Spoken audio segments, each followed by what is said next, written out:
Why Have There Been No Great Women Artists? The essay by Linda Nochlin. This essay was first published in the 1971 edition of Art News, and its research and intellectual underpinnings were directly influenced by the women's liberation movement. It's an absolutely seminal essay, and it's considered one of the first major feminist art history treatises that challenged the patriarchal status quo within the art historical canon. But despite becoming in itself canonical and iconic, this essay remains controversial to this day. The main point of controversy can be found in the very beginning of the essay, where Nochlin sets out her argument by restating the question asked in the title of the essay, namely, why have there been no great women artists? And then she proceeds to explain that the insidious reply to this question is inbuilt or implied by the question itself, which is that women are actually incapable of greatness. And here comes the controversial part. She explains further that the knee-jerk response of feminists to this provocation is all wrong. She states, quote, "Feminists' first reaction is to swallow the bait hook, line and sinker, and to attempt to answer the question as it is put. That is, to dig up examples of worthy or insufficiently appreciated women artists throughout history, to rehabilitate rather modest, if interesting and productive careers." Unquote. This approach, Nochlin insists, is counterproductive because it reinforces the negative stereotypes implied by the question, and it does nothing to challenge them.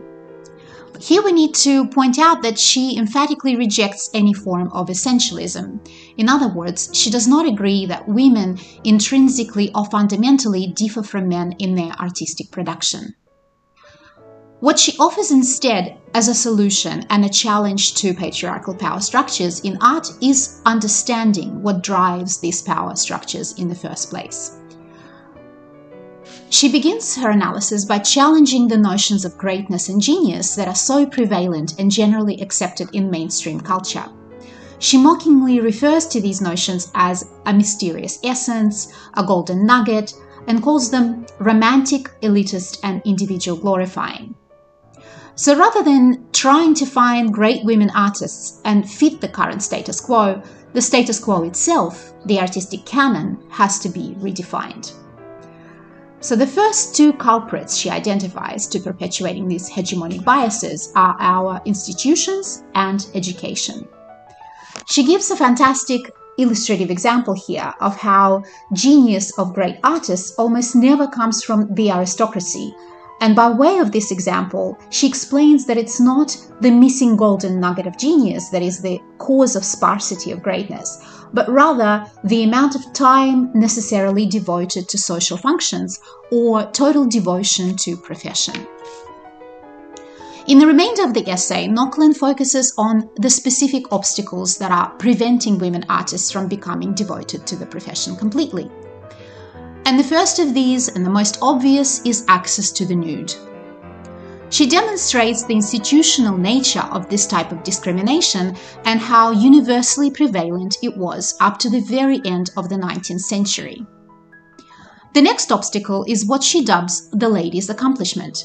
In other words, what was an acceptable level of accomplishment for a woman of society, which was, in effect, mediocrity, and also meant that careers needed to be sacrificed for the sake of marriage and child rearing.